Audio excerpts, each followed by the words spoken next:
And we're live, I guess.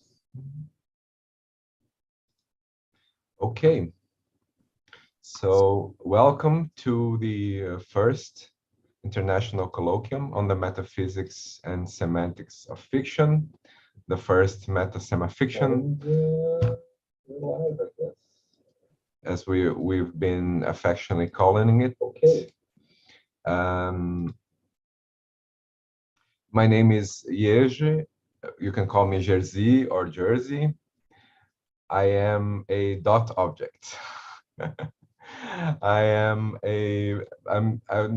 be speaking here both as a professor at the philosophy department and co-head of the graduate program in philosophy at the Universidade Federal de Santa Catarina, UFSC, Brazil, but also, of course, a co-chair of this colloquium.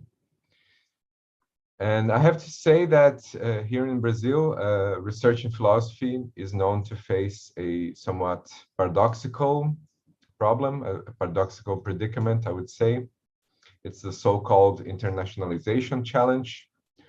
On the one hand, Brazilian philosophical community is taken to be very outward-facing, in that we purportedly do not read each other's papers, we do not cite each other, and mostly comment on philosophical work being done abroad. On the other hand, many Brazilian philosophers report having a hard time establishing a fruitful dialogue, fruitful collaboration with other international communities and publishing their articles internationally. So that's why we are very excited. We're particularly excited with the warm response we've had from people all over the world, including, of course, Brazil, who are working with the metaphysics and semantics of fiction. We're pleased to meet you. It's great to have you here. The practice of fiction making is so deeply ingrained into what makes us human that we often lose sight of the deep philosophical problems stemming from it. This colloquium celebrates the lively recent discussions surrounding those issues, as well as the ingenious conceptual tools being employed in attempts to solve them. We would like to thank, in the name of the organizing committee, me and Italo would like to thank everyone who submitted their abstracts, especially Professors Voltolini, Kim, Haraldsen, Leclerc, Cowling, and Diablo for generously accepting to speak here in the colloquium. Personally, I also would like to thank Italo for his invitation to co-chair this event. Italo is the one who actually enthused me into start researching philosophy of fiction, and he's a very kind, gentle, and overall great person to work with. I am a newcomer to the field and to the literature, and I was initially hesitant to help chair this event, but my trust in Italo and his work ended up winning the battle against my anxiety, so here we are. As we say here in Brazil, é nóis, tamo junto. I wish everybody a great colloquium.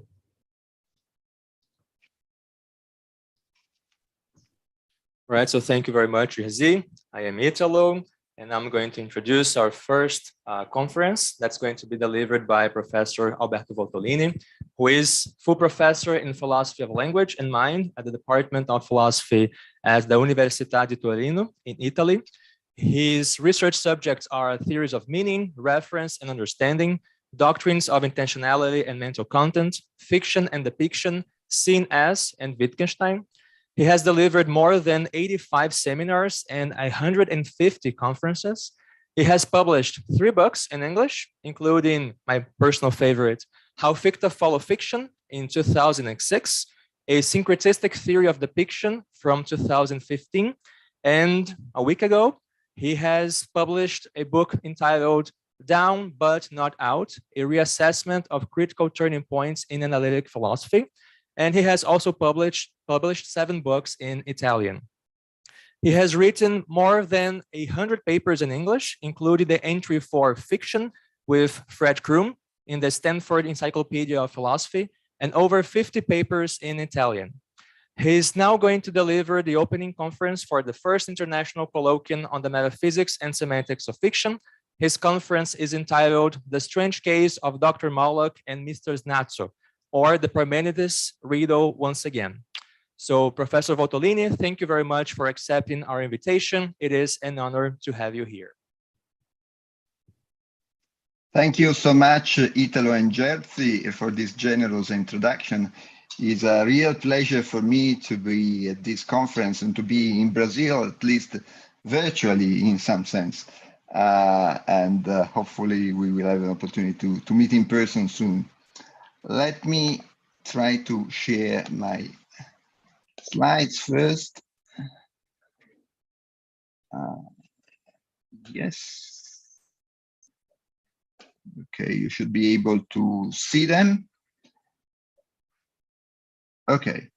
So this is a talk in which I will try to defend a sort of intermediate position as regards the controversy and the debate of whether one has to be realist or anti-realist with respect to fictional entities, and not only to fictional entities, but to some other problematic entities that are in between, so to speak. Normally it's very, in a way, easier to be either a straightforward realist with respect to any problematic sort of entities, as Meinong was supposed to be, or to be a straightforward anti-realist with respect to any sort of unproblematic entity. So to defend a view that stays in the middle, of course, it's more problematic, for you need a sort of a criterion according to which just certain entities, but not some other candidates, have to be admitted, so to speak, in the overall ontological domain. And what was interesting for me is that this conviction that we have to stay in this intermediate position seems to be actually supported by some empirical data that I would like to present you in the course of this paper. So this is the plan of the talk, to endorse what I take to be a sort of syncretistic stance as regards the Parmenidean riddle, the famous Parmenidean riddle of non-existence. In the sense that on the one hand, I want to take a positive stance with respect to items that fail to exist in a first order and non-universal sense of the existence predicate, or if you like, that are not captured by a restricted application of that predicate. These entities can be admitted in the overall ontological domains of being. And in this sense, by echoing Meinong, I will try to call them loyal non-existent items. But then there are other candidates that for the time being I label non-items in a way. But there are non-items that fail to exist in a first order, but universal sense of the existent predicate, and that therefore are not captured by an unrestricted application of that predicate. And these sort of candidates had to be ruled out by the overall ontological domain. And so, properly speaking, in point of fact, with respect to these non-items, the only things that they really are the names that purportedly stand for them, and in point of fact, are genuinely empty in a way. And as I said, I will try to show that there is some empirical evidence that can be invoked in order to defend this idea. As you all know, the riddle that Parmenides launched in his famous poem regards the fact that either you take a sort of positive stance with respect to being, or you take a negative stance with respect to non-being, but there is, as this quotation famously shows, according to him, there is no intermediate position in between. And Meinong is supposed to have shown in a certain reconstruction of his position, especially in what concerns the famous paper that he published in a collection that was called The Theory of Objects in English, the Gegenstand Theorie, according to which there is an argument that goes against this Parmenidean conviction. And the argument in this reconstruction goes as follows.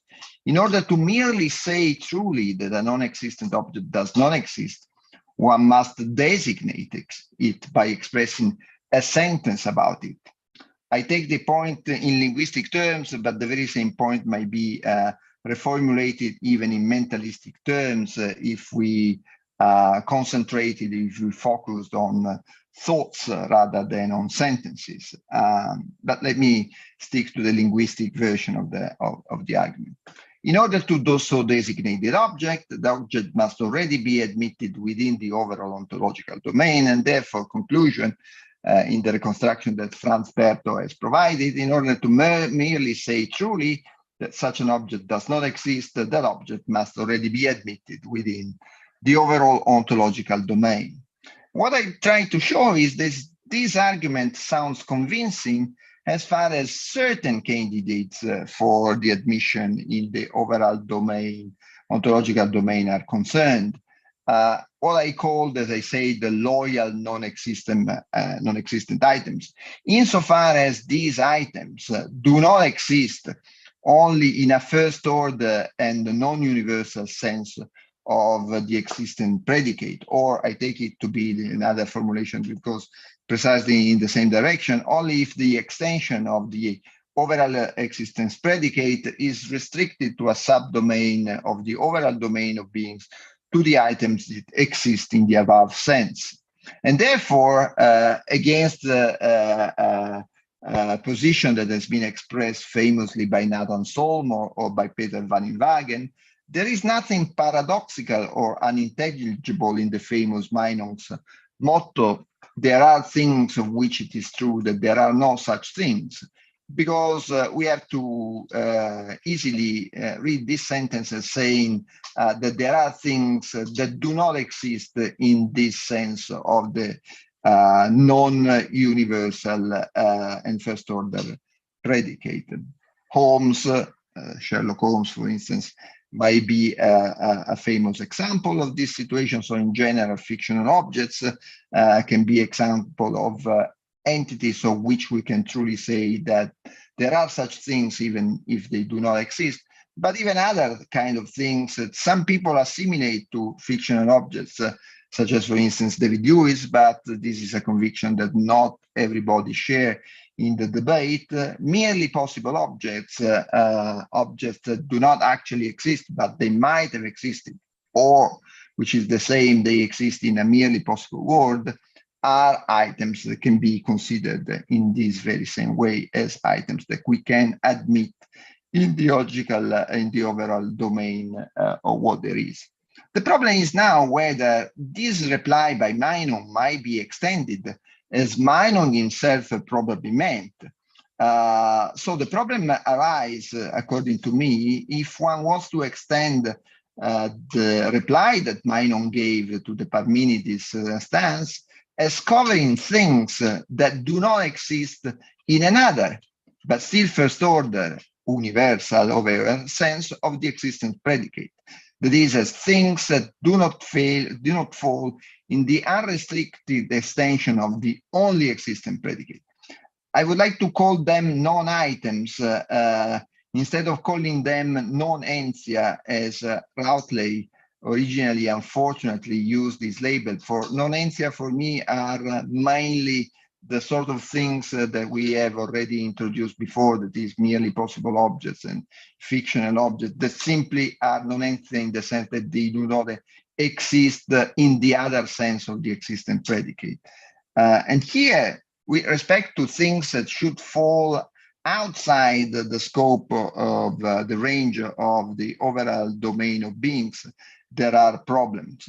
For if one wants to be liberal with respect to these candidates, then one obtains the paradox, the genuine paradox here, that non-items that do not belong to the overall domain of beings actually belong to it, if one follows the Meinungian argument. And this sounds rather problematic. In particular, it sounds problematic with respect to what is probably the most famous candidate with this respect, which is the nothing, meant not as a sort of use that involve the existential quantifier, but considering nothing as a genuine referential term that in point of fact refers to this sort of weird entity.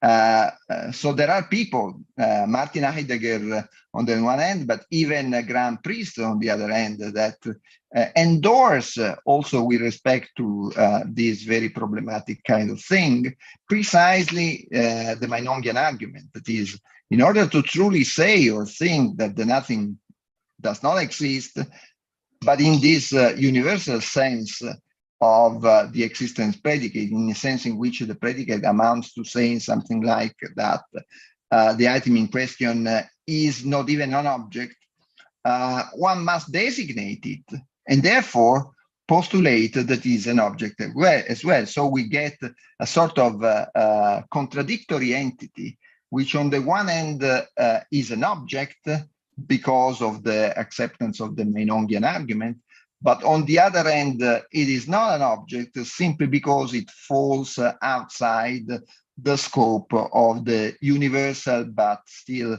first order predicate of existence.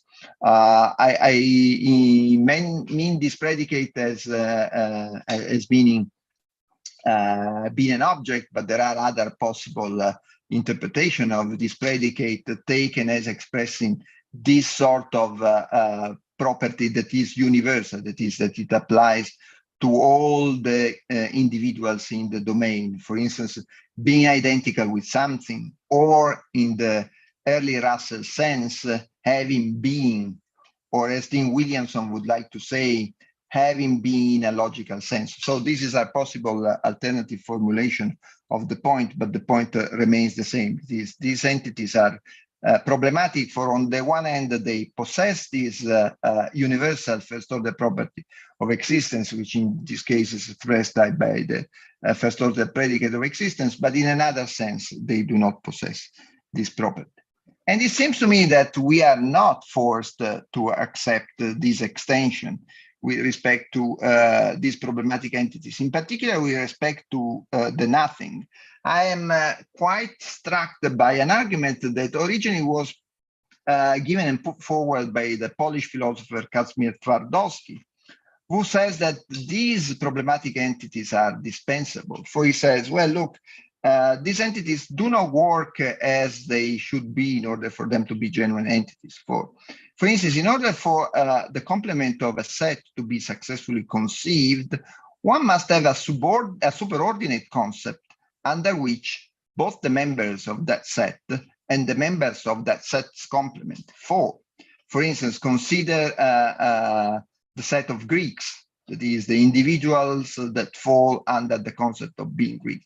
And consider the complement set, the set of non-Greeks, that is individuals that fall under the opposite concept of being non-Greek. Well, we can both rank entities that fall under the concept and the opposite concept under a superordinate concept, which is the concept of being a human being, because both Greeks and non-Greeks are human beings, said Twardowski. But this is a move that we cannot repeat when we get to the problematic entities that we are talking about.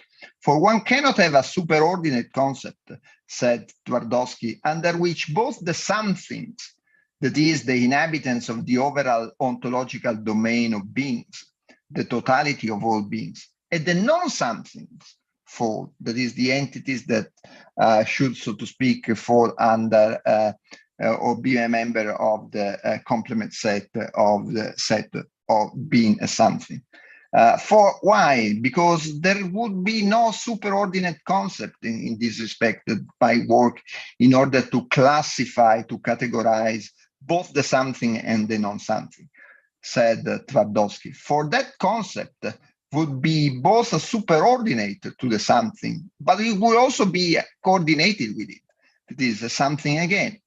So in a way, if this were the case, it would be impossible, so to speak, to have a possibility of fixing, so to speak, the overall extension of beings as included, so to speak, under a particular universal concept, because that concept could not play the role that it was supposed to play.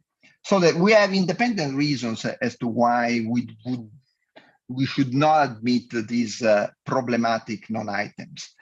And maybe this is also justified by the fact that in point of fact, completely independent of this story, there are cases in which we have to admit that there are singular terms that are genuinely empty, and I take it genuinely empty in the sense that there should be no controversy whatsoever among philosophers as to whether these terms refer to something. That is, even if you are a Meinongian or even if you are an anti-realist, you should admit that these particular cases of singular terms, terms that purportedly refer to something, are actually completely empty. And I give you some examples that have been provided in the literature. One is provided, for instance, by Fred Kroon. It is the case that I would like to call the misunderstanding case, a case in which someone misunderstands a term by erroneously conceiving it as if it were a singular term, where in point of fact, it is another kind of term. So, for instance, Fred Kuhn provides this example. Suppose that someone utters a sentence like "go to the max," in which the string max definitely does not work as a proper name, but somebody misunderstands the sentence as hearing the sentence as if it contained a name such as max. This name would not refer to anything. This alleged name would not refer to anything whatsoever. And Kripke, in his lectures on reference and existence, has provided perhaps what it is to be a more famous instance precisely of the very same case, that is, consider the expression Moloch. For a long while, this expression was taken to be a name referring to some sort of weird or monstrous entity. But this was a misunderstanding because simply this idea was based on an erroneous exegesis of the Bible. For in point of fact, in the Bible, that expression works as a noun, not as a name, meaning whatever you want to assume. So these might be cases. And there are other cases, one which has been provided by Kripke himself again in the lectures I was just mentioning. That is, consider the case of the name Snazzo. And this name is a name that Kripke himself has invented just while writing his lectures, and that nobody has used, not even in the attempt at meaning a fictum. So this is not a term for which we can debate, just as, say, the name Holmes or the name Emma Bovary, as to whether it refers to a fictional entity or it does not refer to anything. Anybody should agree on the fact that this name does not refer to anyone just because it was something that simply was made up by Kripke. And I take it that these two cases are completely different from the ordinary cases on which there is a philosophical debate in the literature. For instance, names such as Newman 1 that are supposed to refer to future entities, or names that might refer to merely possible entities, or names that might refer to fictional entities. For all those cases, and concerning all those cases that I just mentioned, there might be a genuine philosophical debate as to whether these names are empty or not. But there should not be such a debate with respect to the cases that I just provided. And so we have a possibility to deal with the problematic names such as nothing, for instance, just as we should do with the names, with the purported names, so to speak, Moloch on the one end and Snazzo on the other. Of course, one might take it that Meinong might say, well, but there is an attraction, so to speak, in the Meinongian view. For once one such name is introduced in language, one might take it precisely as Meinong did, that now since we are using that expression, in a way now, for instance, there seems to be a sense according to which Snazzo is along with us, just because we are now, once we have introduced it, refer to it just in order to say that this entity does not exist. And this is why Marco Sant'Ambrogio, in a book, in his book of 1992, tried to formulate another example by just inventing another name that has not referred to anything whatsoever, and as figuring in the name Rudyard, as figuring in the sentence Rudyard does not exist, in order precisely again to say, well, but this name is a name that does not refer to anything, not even a possible entity. And so, well, of course, one might try to repeat this very same game even with respect to the name Rudyard. So it is not possible in a way to play the Mainongian game, even with respect to these names, and take these names as referring to something, even if problematic, just as in the case of the name nothing. But I take it that the extension of the overall domain to these problematic items can be rejected. For here we have a chance with respect to these cases to reject the original argument that Mainon provided by putting aside the first premise in the argument. You might remember that the first premise says that in order to say that something, to say truly that something does not exist, we have to designate that very something.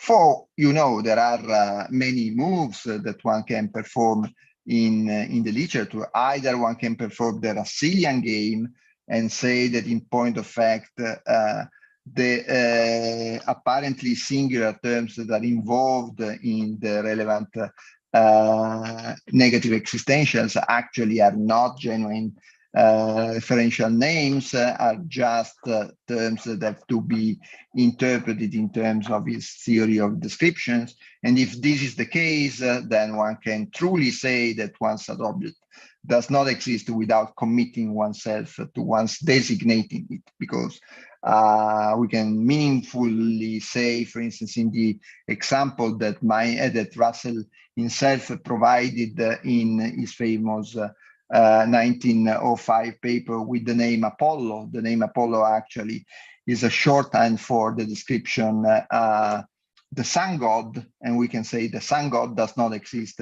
and analyze the sentence in the Russellian terms. It is not the case that there is a unique individual that is a sun god, and therefore to show that the sentence is true, even though the term does not refer to anything. And we might apply this statement, for instance, to the case of the sentence, the nothing does not exist. I did it even in the paper, in the book that has been mentioned before, in which I take that the nothing works as a genuine definite description. The thing that is not that is identical with nothing. Nothing means is an abbreviated description for the description the thing that is identical with nothing. And therefore, we can truly say, when we say that nothing does not exist, there is no thing which is such that is identical with nothing. That is, there is no thing that is identical with it. Or one can play the sort of metalinguistic strategy that is ascribed typically to Frege and say that the relative negative existential must be analyzed in metalinguistic terms, and possibly this is the strategy that should be suggested in the case of terms such as Moloch and Snazzo, precisely because we all agree that such terms do not refer to anything whatsoever. So maybe when we say Moloch, things like Moloch does not exist, what we mean is that the name Moloch or the name in this particular use does not refer. Or one may even, there is even a third move that I found attractive, that is to say that we have to split, so to speak, the world of phenomenology from the ontology, So one might take it that, for instance, this move is a move that could be played, for instance, in a sort of Waltonian treatment, and therefore saying that there is a chance for the relevant negative extension to be considered to be true just with the scope of a word of phenomenology, if you like, but not in the general ontological domain. So there is a way in which we can dispense this sort of, we can dispense with this sort of abstraction. Note incidentally that if we allowed for things like Snazzo or Rudyard, just because we have introduced now the names in the language, this would not be paradoxical entities in the sense of the nothing, entities that have contradictory properties, so to speak, are simply some sort of abstract artifacts, just as genuine fictional characters in a way. So Snazzo would be a sort of entity that has been introduced this way. Now, there might be a sort of, in this distinction that I trace between cases in which we have terms that plausibly refer to something, even if this something does not exist, and terms that do not refer to anything whatsoever. People on the other side, with respect to Meinong, I call them anti-luxuriantists, so let's say anti-realist, if you like, might say, well, this difference that I try to draw between loyal non-existent items and non-items is completely unjustified, for they would say, well, they have to be ranked exactly in the very same way. What you say concerning Moloch, the names Moloch and Snazzo, must be repeated also with respect to names such as Sherlock Holmes, Vulcan, Emma Bovary, and so on and so forth. For according to them, there is no such possibility of ranking these loyal items, so to speak, within the overall domain of being, the overall domain of beings. For the scope of this domain as an extension that is originally, so to speak, narrower than the extension that Meinongians claim it to be. So there should be no distinction between the two cases.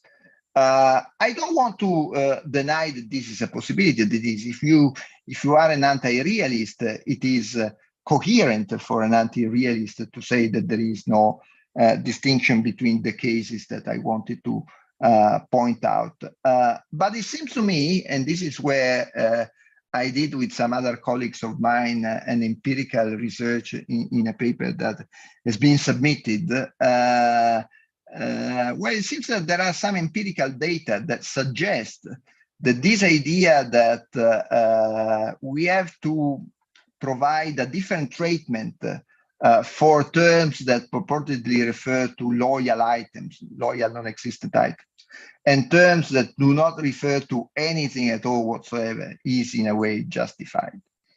I will now try to show you what are these data. These data concern the truth evaluation which people, we have arranged an experiment in which we asked about 100 people what were their intuitions about the truth evaluation of the following existentials, in which we gave to these people not normal existentials, but existentials in which we compare, so to speak, different items with respect to their behavior concerning existence. And so what were the results of these experiments is that ordinary people, folks, take the following kind of positive comparative existential as false. Emma Bovary exists just as Angela Merkel and Silvio Berlusconi. So when you do not simply ask people to say what are their intuitions with respect to the simple existential Emma Bovary exists, but you, so to speak, put this simple existential in a broader linguistic context, and you draw a sort of existential comparison between different items. So we get these interesting results. So here in this case, people say, no, this is false. Emma Bovary does not exist just as Angela Merkel and Silvio Berlusconi. But instead, they take the following positive comparative existentials as true. Lady Gaga exists just as Angela Merkel and Silvio Berlusconi. Or Jacinda Ardern exists just as Angela Merkel and Silvio Berlusconi. Or even Donald Trump exists just as Angela Merkel and Silvio Berlusconi. And you might start to suspect that the reason, or the most plausible reason, why these people provide this different response to these different comparisons is that in the first case, we compare this to existence a certain kind of individual with other kinds of individuals. That is a fictional character with respect to concrete entities such as Angela Merkel and Silvio Berlusconi. Whereas in the other cases, people say that there is no difference in question because all the items that are compared are all concrete entities. And so people say, well, of course, Lady Gaga exists just as Angela Merkel and Silvio Berlusconi, or Jacinda Ardern, the present Prime Minister of New Zealand, or Donald Trump. And what is interesting, and that goes in the direction of showing that not only people draw this sort of difference between, say, the behavior with respect to existence when we compare, say, terms for fictional characters with terms for concrete individuals, but these people give exactly the same sort of reaction. That is, they say that also the following kind of positive comparative existentials are false. Emma Bovary exists just as Moloch and Snazzo. So as if, in a way, it is one thing to compare Emma Bovary when the comparison class involves concrete entities. In this case, people tend to say that no, Emma Bovary does not exist, unlike concrete entities. But when we have to compare Emma Bovary with the cases of names that we agree that they do not refer to anything whatsoever, they again say that this is not the case. For in that case, they say, well, but Emma Bovary has a sort of existential status that Moloch and Snazzo failed to have. And this seems to be confirmed also by the fact that, again, these people give a positive evaluation to these comparative existentials in which entities of the same kind are compared. Emma Bovary exists just as Anna Karenina and Emma Woodhouse, of course, because they are all entities of the same kind. Or Emma Bovary exists just as Desdemona and Othello, or even Emma Bovary exists just as Sherlock Holmes and Tom Sawyer. Now, of course, these are interesting data, but it is possible to find different interpretations of the data in question. But I would like to submit that all the alternative interpretations that one can figure out are less plausible than the one that I have just provided. That is that, well, we have in a way to admit in the overall domain of beings loyal items, but we do not have to admit in that overall domain non-items, for in those cases, the only thing that there is just a genuinely empty name and nothing more. And this is the sense of the comparison that people in a way are able to grasp. In a way, they understand that there is a difference between things like Emma Bovary on the one end and entities like you and me on the other. And this is why they say that in that case, Emma Bovary does not exist. But when we have to consider whether Emma Bovary is something of the same kind as completely straightforwardly non-existent items such as Moloch and Snazzo, then the people say no. Emma Bovary has an existential status that the other things fail to have. Now, one might say that, as I said, another possible interpretation of the datum might be to say that the second positive existential is straightforwardly taken to be false because its first conjunct is already false.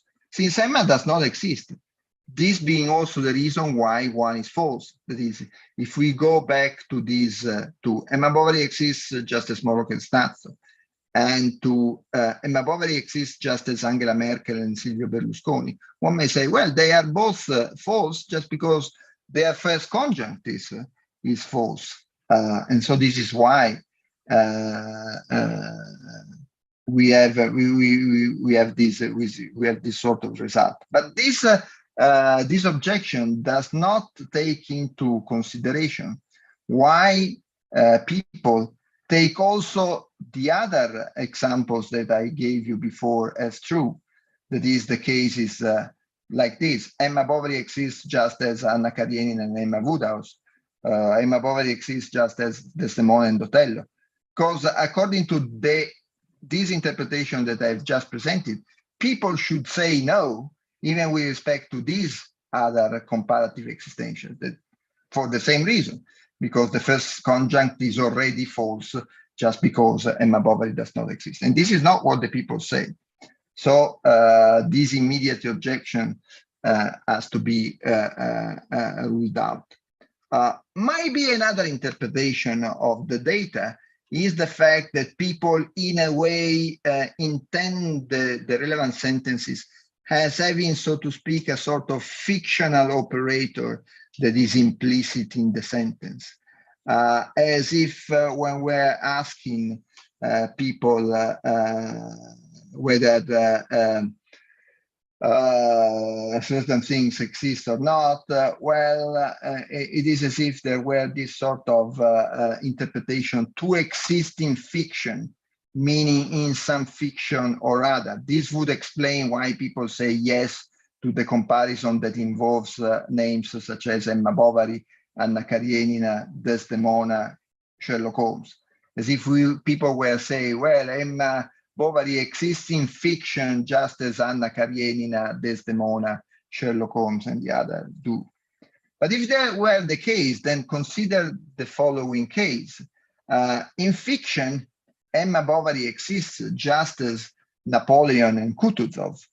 And people would be forced to say yes in this particular case, unlike what they, according to this interpretation, they should say when we compare the existential status of Emma Bovary with the existential status, say, of Angela Merkel, Donald Trump, Silvio Berlusconi, and all the other concrete guys. Because in this particular case, people would have to say not that this sentence is false, but that this sentence is true, because as we all know, Napoleon and Kutuzov are involved in, although they refer to concrete entities, they are also involved as characters of Tolstoy's War and Peace. So there is a sense according to which Napoleon and Kutuzov also exist in fiction.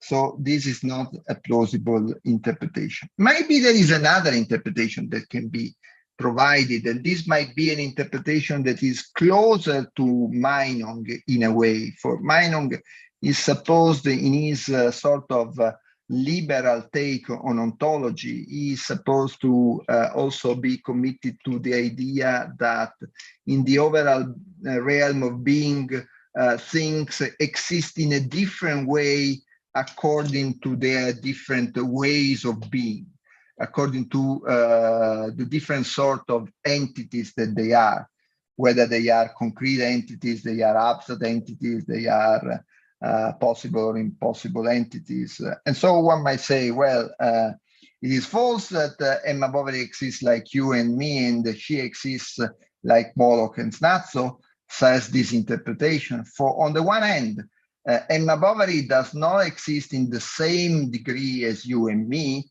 since unlike us, she is not a concrete being, she is a fictional being. But on the other hand, she still has a higher degree of existence because she is abstract, rather than Moloch and Snazzo that are not even this sort of things.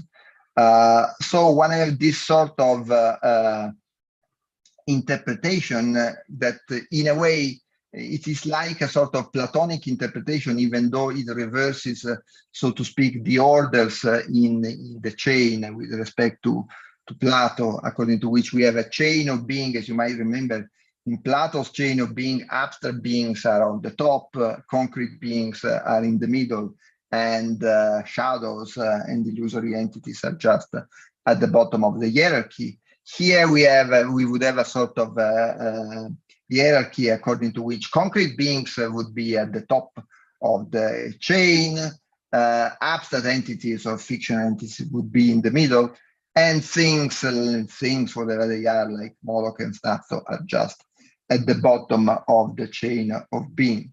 I take it that from a philosophical philosophy of language point of view, this is a sort of contextualist interpretation of the positive, comparative positive existential in question. It is as if people were reading those comparative positive existential as if there were some sort of unarticulated constituent that in a way should be added in order to assess what is the proposition expressed by the relevant utterance of the sentence in order to understand it. So it is, we evaluate, people will evaluate the Emma Bovary sentence as being false just because people interpret the sentence as saying Emma Bovary exists in the same concrete way as Angela Merkel and Silvio Berlusconi.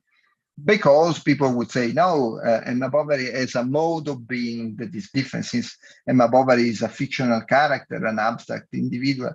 So his mode of being is different from the mode of being that affects Angela Merkel and Silvio Berlusconi. And again, when we compare the status, the existential status of Emma Bovary with respect to Moloch and Snazzo, people would say, well, this is again false, because it is as if we were saying Emma Bovary exists in the same abstract way as Moloch and Snazzo, which is not the case. For Emma Bovary is an abstract entity insofar as she is a fictional character.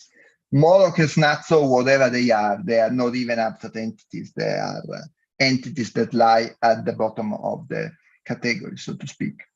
But I take it that this sort of interpretation does not work. For on the one hand, this interpretation over-intellectualizes the reaction of ordinary people, as if ordinary people had a sort of implicit metaphysics in their mind, as if people, ordinary people said, well, we conceive beings either as being concrete entities or as being abstract entities or as being something else.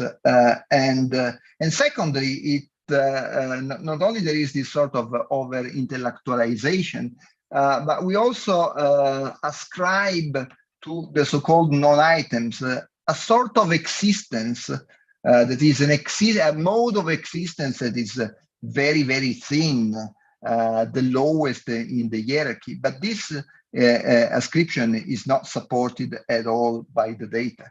We do not have to ascribe people a metaphysics of Moloch and Snazzo, so to speak, as if they were illusory entities, just as Plato took the shadows and paintings are. Okay. Maybe there is, and this is the interpretation that I defend, an interpretation that is of the data that is more plausible and less demanding than the contextual interpretation. Which is a relativistic interpretation. That is, well, in all these comparisons, we mobilize one and the same property of existence, but the scope of this property is interpreted and evaluated either in a restricted or in a non-restricted way. And this is why we get different evaluations of the sentences. So on the one hand, with respect to a restricted context or domain of concrete beings, then the sentence involving the comparison between Emma Bovary and political individuals such as Angela Merkel, Silvio Berlusconi, and the other is taken to be false, because we are restricting, so to speak, the evaluation just with respect to concrete beings. And definitely Emma Bovary does not figure within this restricted domain. But when we draw an evaluation, a comparison between the case of Emma Bovary and the case of Moloch and Snazzo on the other end, this restriction no longer holds, because in this case we are interpreting the existence predicate as being non restricted. So the evaluation, so to speak, concerns the overall domain of beings. And in the overall domain of beings, one might say, well, Emma Bovary is there, alive and kicking, just me and you, but Moloch and Snazzo are not there, okay? Because existence in this sense also holds of fictional objects insofar as they figure in the overall domain, but not anything that runs outside that domain. Because as I said, outside that domain, there is nothing whatsoever. So Moloch and Snazzo are not, so to speak, items that are waiting outside the scope of the overall domain in order for them to be admitted in the domain. They are simply, the only thing that there is in their case is just the relevant names. And I take it that this interpretation from a philosophical point of view is a relativistic interpretation, for it holds that the relevant existence predicate always means the same thing, yet the sentences in which that property is predicated are evaluated with respect to different contexts in the sense of different domains of items, whose extension thereby differs. That is, the restricted domain of concrete beings in the first case, in which we evaluate Emma Bovary with Merkel and Berlusconi, and the unrestricted domain, overall domain of beings, when we provide a comparison between Emma Bovary and Moloch and Snazzo. Okay, and this is an advantage that is a sort of thing that we apply also in cases in which existence is not involved at all. For instance, consider these two sentences that can be both evaluated as being false. Alberto Voltolini dances just as Rudolf Nureyev, false. And Alberto Voltolini dances just as that tattoo over there, false as well. But why? One might say, because in the first case, we are restricting the domain of evaluation to just elegant dancers. And of course, Alberto Voltolini is very rude when he dances, okay? But in the second case, we are not restricting the predicate, and so we are evaluating the sentence with respect to any sort of being whatsoever. And in that case, it's false that I dance just as the turtle over there, because I dance even badly. The turtle does not dance at all because of its physical constitution.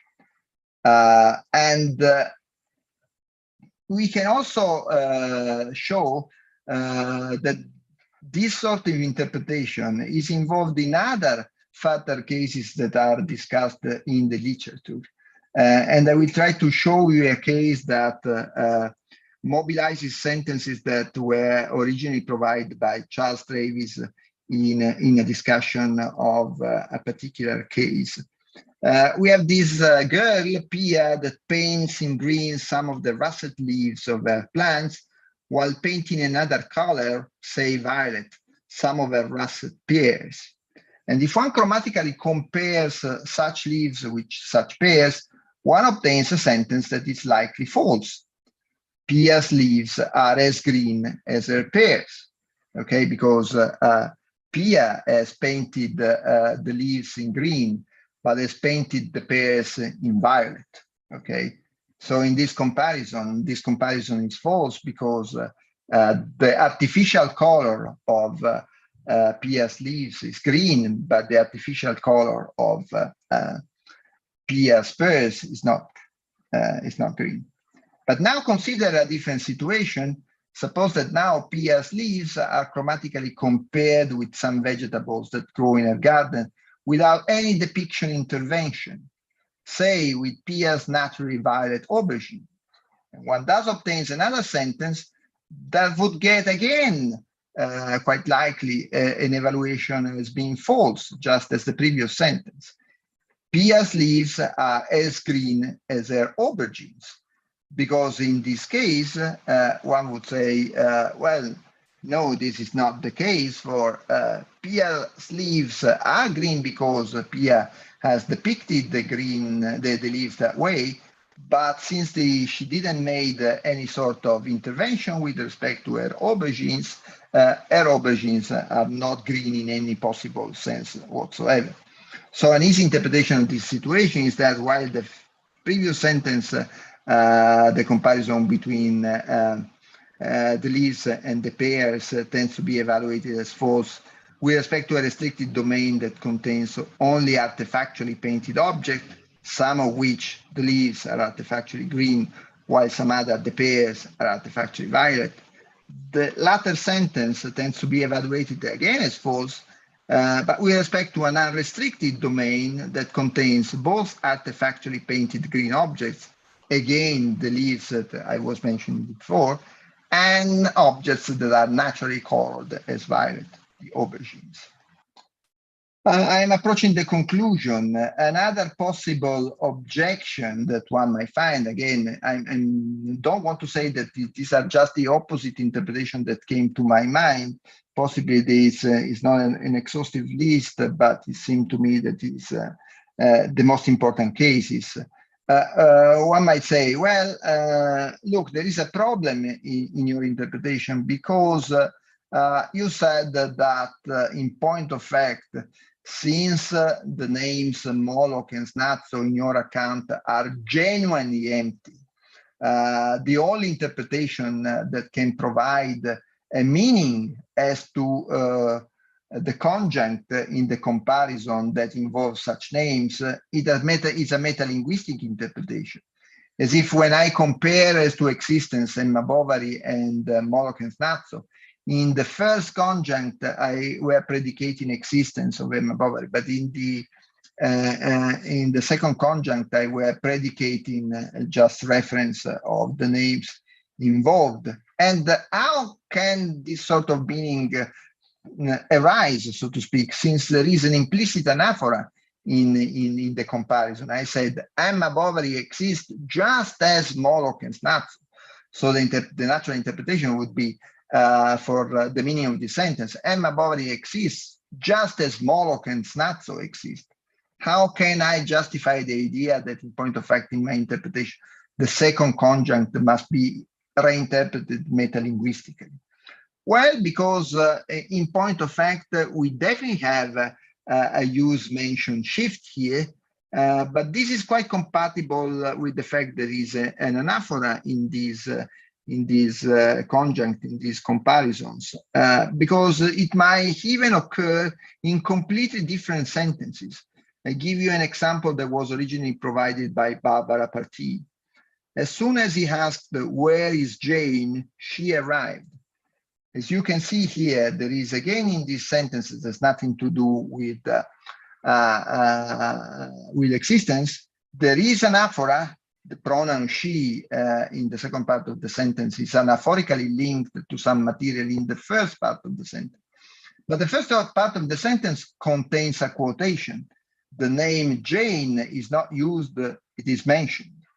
So this shows that in point of fact, you can have anaphoras and meaning shift at one and the same time, which is what goes on in this case, in the case that I'm interested in. Now, this might prompt the anti-luxuriantist to provide a final interpretation of the situation. Well, do you want to say that there is reference to language?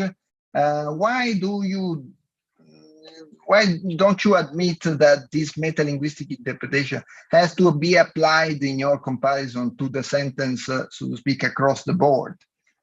Why don't we say that the sentences in question have to be interpreted in completely metalinguistic terms? And this is why people evaluate the sentence as they do. So Emma Bovary refers to the name just as Angela Merkel and Silvio Berlusconi, and people might say this is false because the name Emma Bovary does not refer, and Emma Bovary refers just as Moloch and Snazzo, one might say, because the following two names do not refer at all. So one might say, well, the sentences in question are false because in the first sentence there is failure of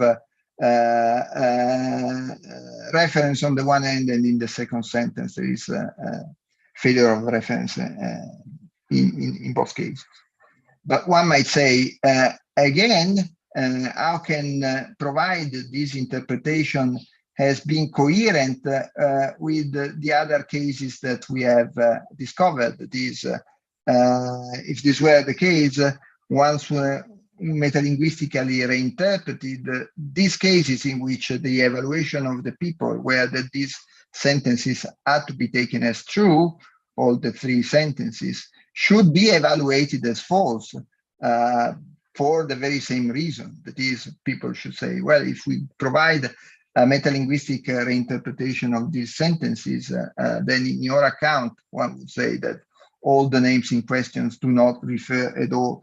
And so people should say that these sentences are false. And instead, what people say concerning these sentences is that these sentences are true. Maybe there is a final interpretation that is, well, maybe, okay, maybe a situation is slightly more complicated. That is what we are comparing, or what people are meaning in this comparison is that Emma Bovary, the name Emma Bovary refers in the same way as Angela Merkel, as the names Angela Merkel and Silvio Berlusconi on the one end, and the name Emma Bovary refers in the same way as the names Moloch and Snazzo. Maybe this is the relevant comparison, and this is why people take both sentences as being false, because people say that while in the first case, Angela Merkel and Silvio Berlusconi fully refer, the name Emma Bovary simply purportedly refer to something, while instead the names Moloch and Snazzo fail to refer at all. But if this were the case, then what we should ascribe to people would be a sort of commitment in something that is even more demanding and problematic than the idea of modes of being. That is, we should have to ascribe people a sort of implicit theory concerning modes of referring. That is, people should draw a difference between terms that fully refer, terms that merely purportedly refer, and terms that do not refer at all. And it is very hard to ascribe. If it is hard to ascribe people a sort of commitment to modes of being, is even harder to ascribe people these commitments to modes of referring. So I don't want to say that our interpretation of the data that we found is compulsory. We admit that there are possible interpretations as to why people take the sentence in which the existential behavior of what intuitively is a fictional character is different when we compare it with respect to the case of concrete individuals, and with respect to the case when we compare it with terms that do not refer to anything whatsoever, might be interpreted in different ways. But still, since all these interpretations seems to be more demanding or not able to convincingly and coherently explain all the data that we have found, it seems to me that these data provide a sort of empirical support to the idea that I wanted to defend from the very beginning. That is, that we can consider that certain terms really refer to items that belong to the general inventory of what there is, even though they are entities of some different sort. with respect to what we are, even if they are entities that in some sense do not exist. But still, this does not mean that all the terms that are problematic in the debate, so to speak, have to interpret it as being genuinely referential, as I want to claim, because I admit that there are cases in which we have terms to which the Mainongian original argument cannot be applied at all. And therefore, these names do not refer at all. And if this is the case, maybe we can tell exactly the very same story, even with respect to terms that if they referred to something, they would refer to something that is metaphysically very complicated, for we would have, as in the case of the nothing, we would have that the entities that those terms allegedly refer to would be both part of the general inventory of what there is and both outside the general inventory, by that being very much metaphysically problematic. Okay, that's all. Thank you very much. Excellent. Thank you very much, Professor Alberto Voltolini. Now we have some time for questions, and this is how it goes. We have here on Zoom the option for you to react. And if you want to ask a question, you just use the device raise hand, and we're going to have a list. And then the first one to raise the hand can ask the question, and so it goes. And because we have security measures here, we'll make you co-host just so you can use your microphone. So feel free to do it. I have one question, Professor, and thank you very much for your presentation. I think it was really, really interesting, and it's awesome to see experimental philosophy being applied to metaphysics. I'm really intrigued with all of it. And is the paper published already, or is it going to be published soon? Not yet. The paper will simply be submitted. We are waiting for the journal evaluation. Cool. Awesome. Hopefully it will be published. Sure. The results are already there in any case. I see. Yeah, and I'm pretty convinced with your perspective. And I was thinking about other kinds of examples that are related to properties. For example, what would happen if I said something like, Emma Bovary is a woman, and so is Angela Merkel, for example. Am I taking for granted that this proposition is true? Or should I ascribe to Emma Bovary another sort of property that I would ascribe to Angela Merkel? And in the literature, we have some examples. For example, Peter van Inwagen's and Edward Zalta's account, in which they distinguish different kinds of properties. According to Inwagen, we have holding and having. According to Zalta, we have encoding and exemplifying. Would we need some sort of device, or can we take this sentence straightforwardly? What would happen? Would it be different, or the same account would apply? I would like to hear from you, and thank you very much once again.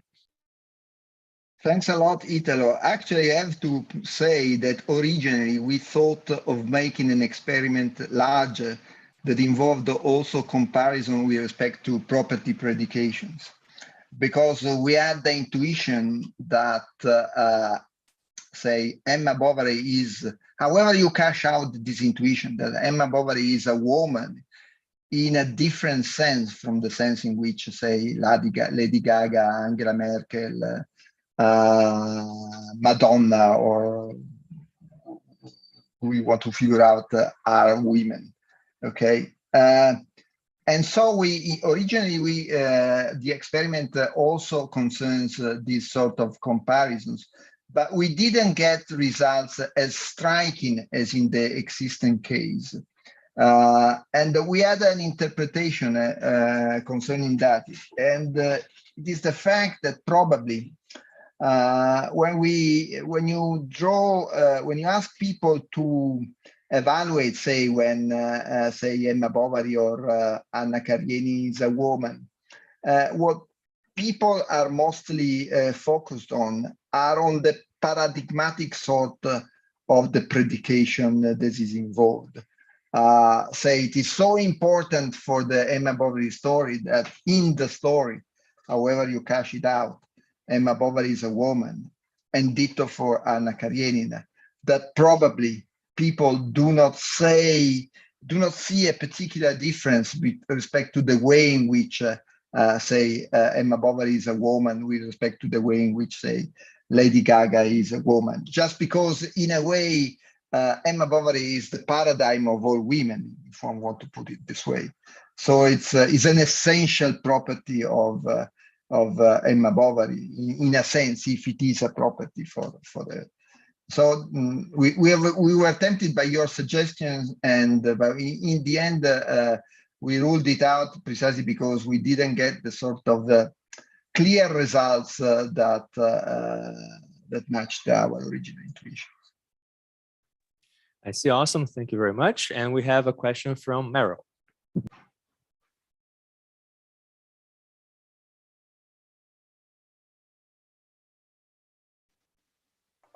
Yes. Okay.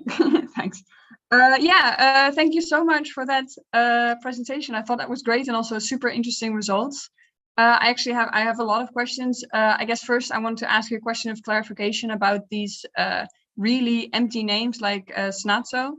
So you said that this, so the phrase Snazzo is not used to refer to anything, and also it's not even used to pretend refer to anything, to any kind of entity.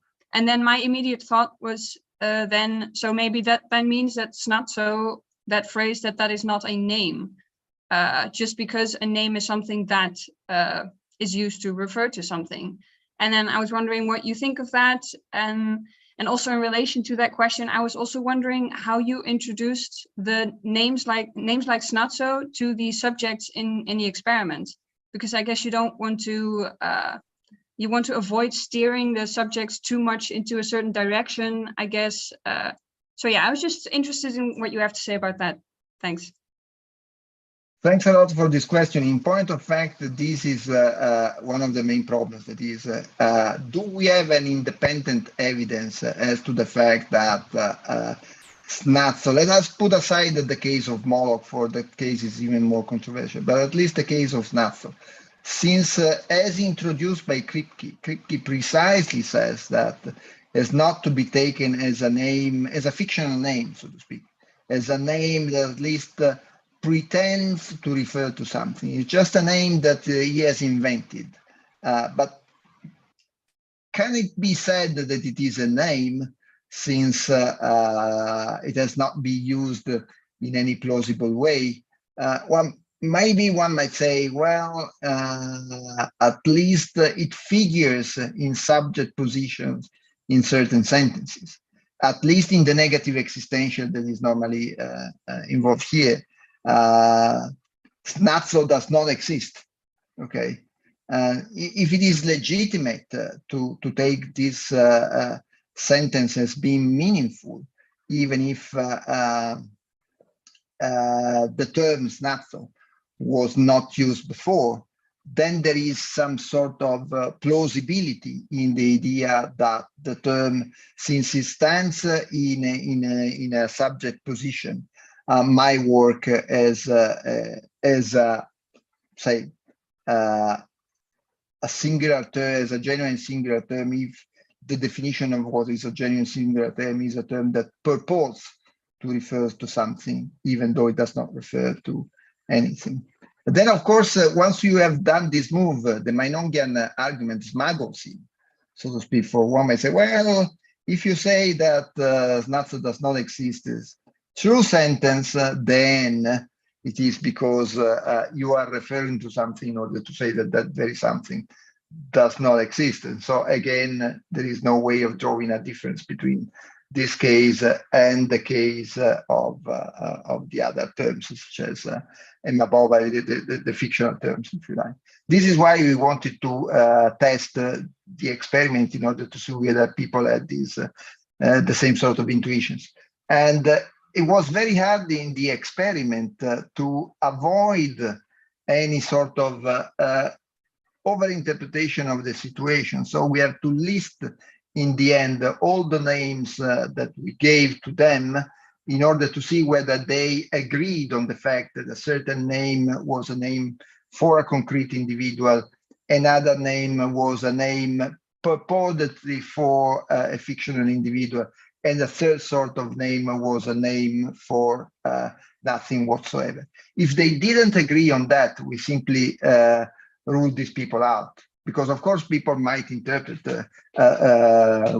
when you just read a sentence, you may say, well, who is Snazzo? Maybe it's just a fictional character whose existence I don't know. I did not read any piece of fiction concerning Snazzo, but maybe this is just my ignorance. Maybe Snazzo is just a fictional character like Emma Bovary and Sherlock Holmes. So this is how we try to rule out this possible interpretation by explicitly asking the participants things about their previous knowledge of the names in question. Awesome. So Mara, would you like to make a follow-up? No, thanks. I think that was a very good answer. Okay, excellent. Thank you. So we have Sam, then Professor Leclerc, then Hannah. So hey, Sam. Thanks so much. First, just details of the study would be really interesting to hear more about. One just quick question of whether you looked at, there's obviously concerns about using exists versus quantifiers like there are, and that interacts in weird ways with singular terms versus kind terms. I'm just really curious whether you did, there are dragons just as there are unicorns, etc. There are dragons just as there are foxes. Because one would hope to see really stable results across these categories if they're robust. So that's just kind of part one, just sort of a little bit more detail about different syntactic categories. But then I was just sort of worrying, I mean, this I think is a kind of broadly Kleinian point that people are very, very badly confused about what they're doing when they're engaging with fiction and what they're referring to when they talk about things. And this is kind of Klein sort of pointing out, a lot of people think Parthenon refers to their idea of the Parthenon. And I just wonder about the methodology of whether you gave them, as it were, just these kind of forced choices between sort of ostensibly fictional names and then ostensibly real ones versus, for example, more amorphous categories like Madame Bovary exists just as the idea of democracy. There's a sense in which it's tough to really walk away from this with a sense that we've mined the intuitive notion of what these entities are like unless we give them a pretty broad menu of things that they might take them to be akin to. So I was just sort of curious if you sort of, there's more in the survey than these kinds of pairs of sentences. Thank you. Thanks a lot for the question. As to the first part of the question, we simply concerns of simple positive existentials or simple negative existential. We avoiding, say, quantified sentences, just because we didn't want it to get into the problem of interpreting nouns such as dragons, battle snatchers, and other similar cases. But I'm quite convinced that probably the same sort of results should be obtained even in the case of quantified sentences. If the problem is that these sentences can be, the quantified sentences can be interpreted in a relativistic way as, so to speak, as to be evaluated with respect to a larger set of items or a narrower one. And for my intuition is that the different sorts of answers that we get is precisely based on the different sort of answers that we get when we ask people whether it is true that there is no beer, meaning that there is no beer in the fridge. So the things in the fridge is the scope, so to speak, of the quantifier. The quantifier is restricted just to the entities that lie in the fridge, and the evaluation of the same sentence when this restriction does not occur, when the sentence is evaluated with respect to the set of all items whatsoever. So my suspicion is that even though we didn't make this comparison, we should get exactly the same sort of results, even if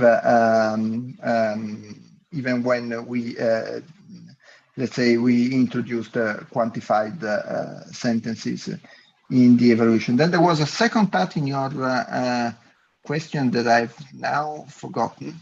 It was the the worry about if you wanted to use this as evidence of discerning what most subjects' kind of intuitive metaphysics was, you probably need to give them a broader range of choices because they might be confused about whether fictional characters are ideas rather than items. Got it. Yeah, in fact, in a possible expansion of the experiment, we would like to draw some more comparisons. That is, asking people, say, Emma Bovary exists like just as Angela Merkel, or Emma Bovary exists just number 4, in order to see whether by invoking a possibly different sort of entities, a different sort of comparison arises. So the method, if it could be applied to this case, maybe it could be applied even with respect to, say, terms that purportedly refer to entities of a different kind. So it is a possible expansion of the experiment. It would be very interesting, for instance, if people gave exactly the very same sort of result when you compare as to existence, say, the situation of number 4 with the situation of Angela Merkel, and the situation of number 4 with the situation of a term, maybe even a mathematical term that does not refer to anything whatsoever. It would be a way to reinforce our interpretation. Great, Sam. Any follow-ups? Okay, awesome. So, Professor Leclerc. Thank you. Are you hearing me? Yes. Okay. Yes. Thank you very much, Professor Voltolini. It's a pleasure to talk with you today. I'm using your work for quite some time now, and I have students studying your work also. As a contextualist in the philosophy of language, I found very interesting the idea of using the work of Amos Tversky on analogy judgment, a work used by François Recanati that you explicitly mentioned, showing that analogy judgment are contextually determined when we change the comparative class. The result is different. People judgments are changed according to the class of comparison. But my question is about emptiness of work. I would like to hear from you what you think about the following example. El Dorado, for instance, the name El Dorado. Many people died in the search of El Dorado, and the only way to explain their behavior is to attribute a belief in the existence of the city of gold. But we discovered that the name is empty, is a consequence of a mistake. So the emptiness of a name is something that can be discovered. Certainly, it is not the case of fictional names of fictional characters. So would you say that they are empty? Because we do not discover that in the middle of the reading of a novel that Sherlock Holmes is an empty name. We do not discover that. We already know from the start, of course. I would like to hear from you on this point. Thank you very much for your questions. As to the first part of your remarks, I agree with you that there is a possibility of interpreting this situation in a contextualist way.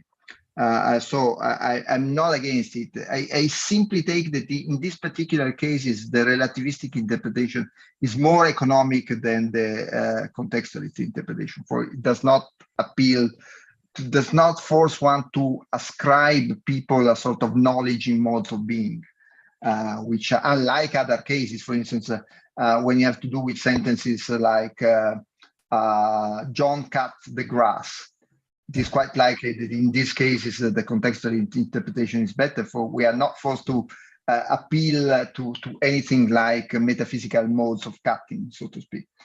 But as to your El Dorado question, I would take it that for me, and also Grand Prix, by the way, I just discovered that he has the same point on this respect. El Dorado is not an empty name, it's a name for a merely possible entity, something that does not actually exist, but it might have existed.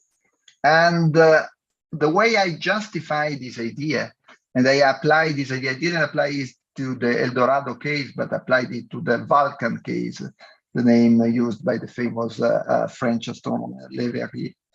That behavior with respect to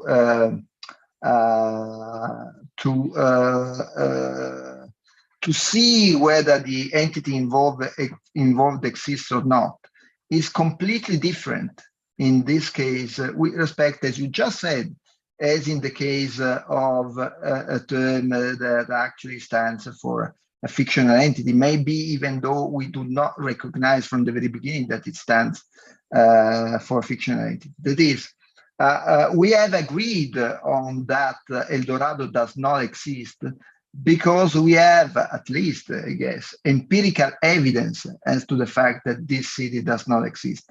So any sort of empirical evidence might be explained in a different way by appealing to the fact that there was no such thing in the postulated locations in Latin America where the city was supposed to lie. But in the case of Sherlock Holmes, but even in the case, say, of Zeus, for instance, even in the case of Zeus, one may say, well, at the very beginning, maybe the ancient Greeks believed in the fact that there were something that the name referred to, and that entity was a deity or something. But still, the behavior of people as to how to check whether the entity in question does not exist or not is completely different. That is, in the second case, as you say, we simply reject any possible counter evidence. That is, we do not get to the truth of, say, Sherlock Holmes does not exist because we got to London and to Baker Street and we thought that there is nothing like a house named 221B in that particular street. This is not the way in which we behave, because we already know from the very beginning, or we are prone, so to speak, to accept in the case of Zeus that the entity in question is, if there is any, is a completely different sort of entity for which any sort of empirical confirmation is totally irrelevant. Okay, thank you very much. Awesome. So Hannah? Great, thank you. I'll keep it short since we're running out of time. Thank you for the talk.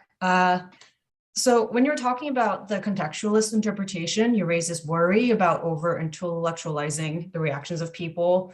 And this might be coupled with the issue that Sam brought up about sometimes people are just confused about what they're doing or talking about when fiction is involved. So I feel the force of that worry, but also don't know how we will go about telling when we're over-intellectualizing versus when we're genuinely discovering some implicit commitment that people have. And so maybe it's an unfair, hard question to throw so late in the talk, but like, do you have ideas of how we might go about distinguishing what's happened, like when we're over-intellectualizing and when we're not, and whether this is just going to be an experimental thing we need to do or some way to figure out a priori with some theorizing?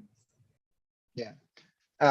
Well, I say that in this particular case, since when people appeal to modes of being, takes modes of being as affecting the metaphysical nature of the entities involved, in this particular case, it is very problematic to ascribe ordinary folks, say, any sort of metaphysics, meaning sort of metaphysical belief in modes of being considered as affecting the metaphysical nature of something, right?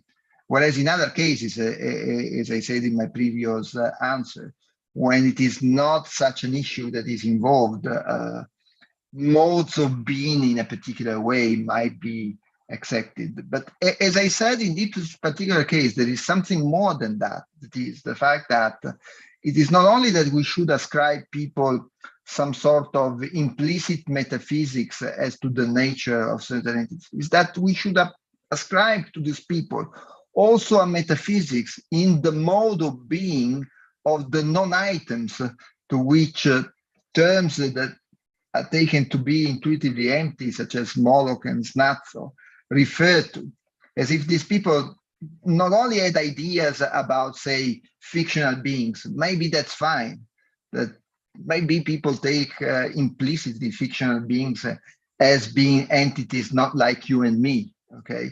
And because people, many experiments, by the way, in cognitive science have proved that even little children are able to understand that there is a sort of division between, say, concrete entities and fictional entities. They do not put all of them in the same basket. They have a feeling as to why such entities cannot meet, for instance, that it's meaningless to say that one can meet Sherlock Holmes one day or another. Like, so maybe, but here the problem is that we should ascribe this normally people, ordinary people, even a metaphysics of non-items as being items of a certain very thin kind of being.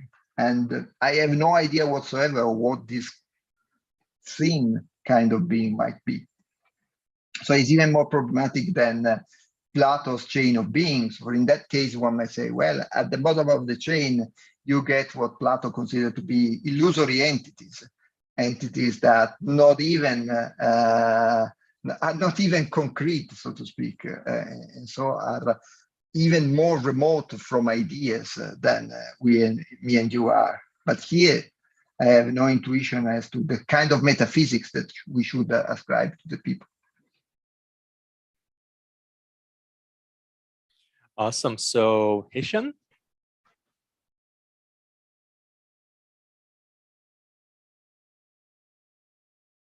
Jesse, I think Hisham is not co-host, so that's why he can't use the microphone. And we're going to attribute this function to Hisham in a few seconds. And there we go. All right, can you hear me? Yes. Okay, thank you very much, Professor Voltolini, for the interesting talk. I just have a very brief question. Would you agree that specifying Menong's terminology would help with the theory of reference? And I am aware that the translators of Menong's theory of objects use being and non-being to refer to Menong's domains, but personally, I prefer existence and non-existence. So while giving being a wider ontological extension than non-existence. So to say that Emma Bovary, for example, does not exist simply means that the fictum Emma Bovary can't be found in the real or subsisting domains of being, but she can be found in the domain of non-existence, having a narrower ontological extension than existence. And here, of course, I am talking about the historical Menong with his two principles of independence and indifference. And I know that there are some neo-Menongians, these so-called unorthodox, who would uphold that ficta are subsisting entities, so they are abstract. And they would agree that this would be more problematic vis-a-vis reference. I think I completely agree with you. That is, according to the historical Meinung, Emma Bovary is something that fails to have sein in Meinung sense, where sein is a notion that covers both things like you and me, concrete entities, and things that merely subsist, such as numbers, geometrical figures, and so on. The controversy with Meinung is that many people, and especially some Meinongians, Grand Priest, Routley, all the people believing in non-atheist people, so to speak, believe that according to Meinung, there is nothing like a universal property of existence. That is a property that applies to all items whatsoever, even Sherlock Holmes, say. But I take that this is a sort of, it's a merely terminological issue. For even these people allow that to these items that fail to have sign in Meinung sense, these things are objects. In priest interpretation, these things have Hauser sign, something like being beyond being, so to speak. I'm fine. That is, it does not matter how you interpret what I take to be the universal first order property of existence that applies to any sort of items whatsoever. However you cash it out metaphysically, this is the problem. This is the property that I point out when I say that on the one hand, Sherlock Holmes and you and me share this property, whereas Moloch, Snazzo, and possibly even the nothing do not share this property. So it's just for me a terminological issue. Thank you very much. Awesome. So that is it for this morning, at least if you're in Brazil or America in general. I'd like to thank Professor Voltolini for opening the first colloquium on the metaphysics and semantics of fiction. We're going to leave the room open, even though the stream is going